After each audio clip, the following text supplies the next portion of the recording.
Joining me right now, Milwaukee County Sheriff David Clarke. Sheriff Clarke, always a pleasure. Thanks very much for joining us this morning. Thank you, Maria. Your thoughts this morning as we all try to make sense of what has taken place in the last week in North Carolina.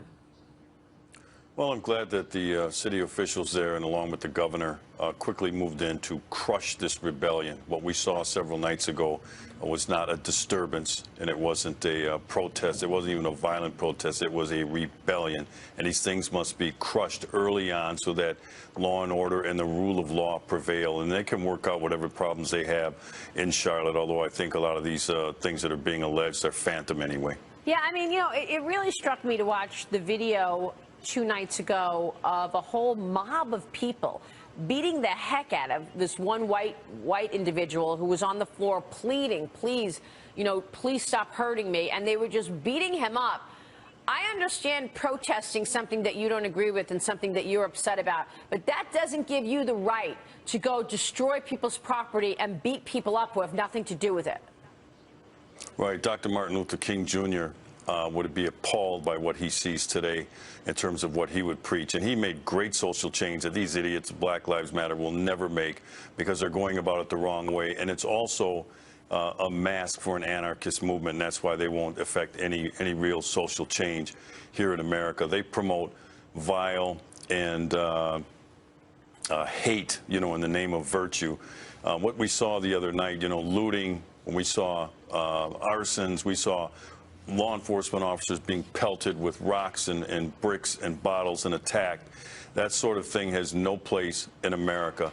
If it were up to Black Lives Matter, they would take us back to some third world nation that's war-torn, constant strife, and no social order whatsoever. That's kind of what the anarchist movement is about. So that's why I said I was glad that they moved in quickly. But, you know, as for, it's interesting that anybody who has any other view other than this hateful ideology of Black Lives Matter is ostracized. And so it will come time in America for good law-abiding people who really care about Black lives, like the American law enforcement officers, to push back against this hateful ideology and to make a stand for the rule of law and law and order in America. And that's how we work our problems out in an orderly fashion, not in the chaos that they would like to have us live under. Yeah, really well said. It seems to me that there's 2 issues at play here, right? We've got the racial issue, and then we've got the anti-police sentiment.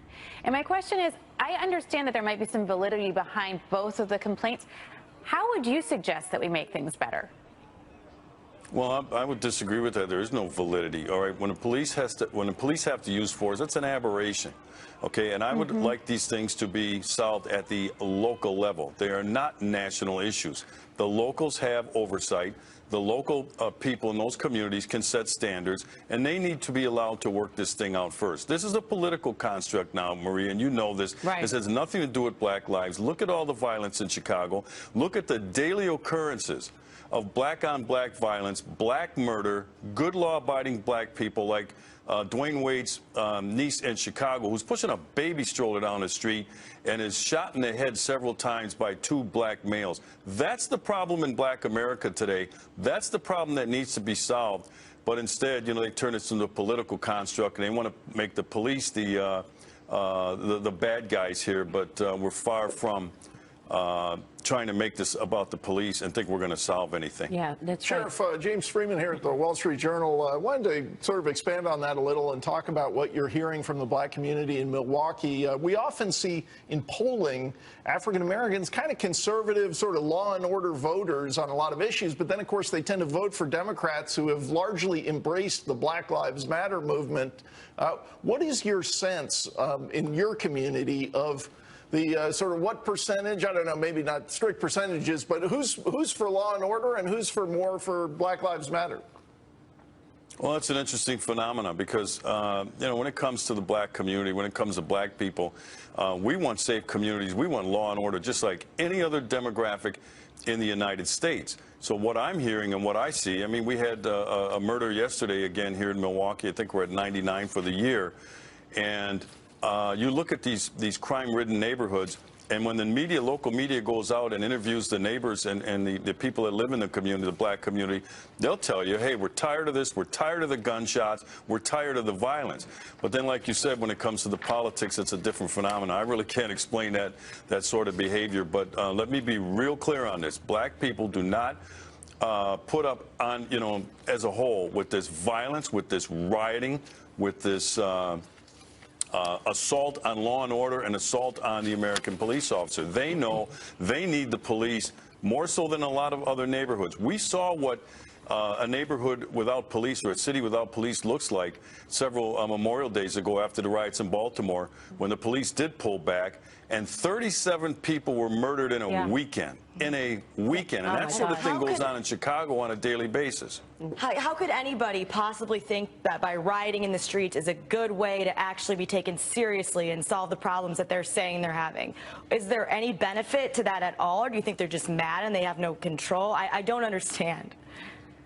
Yeah, it's primitive behavior. It's culturally dysfunctional to think that stealing a pair of tennis shoes out of an athletic shoe store or committing arson and burglary, is going to solve any problems. Those are opportunists.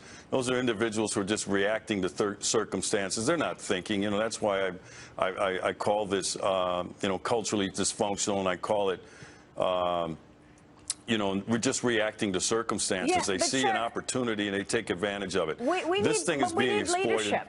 I mean, it was incredible to me that President Obama was in New York last week, the day after the bombings in New York and in New Jersey, and he didn't say anything. What does he need to be saying to bring people together, to make sure people understand there's no room, there's no place for the looting? We need to come together and discuss it and fix what's wrong if there are wrongs being done. And actually understand that we are all in this together. How can he do that and communicate that to people? And why isn't he? Well, he can't, because he made his bed and now he's got to sleep on it. He's one of the ones early on that was fanning the flames of this racial discord in America instead of exhibiting leadership. And now what you get from him are mixed messages. He may come out and say rioting is wrong because, we all know who wouldn't say that. But then he'll turn around later that day, if not right after he makes that statement, and he starts bashing the police. He starts talking about racism being systemic in America, which is a lie. So, for him, don't look for leadership from President Obama. You're just not going to get any. Somebody else is going to have to step up. All right. Did you think Donald Trump handled this well? Real quick, Sheriff. Sure he did. Sure. And I think that will allow the nation to begin healing with the change in leadership in the White House. And it's not going to come from Mrs. Bill Clinton, who's made it clear she's going to continue the policies of Barack Obama. All right. We'll leave it there. Sheriff, thanks so much, as always, for your leadership. We appreciate you joining us today. You're very welcome. Sheriff David Clarke there. Still to come, Hillary Clinton takes aim at estate taxes now. The staggering amount of money she thinks the government deserves if you leave any assets to your kids.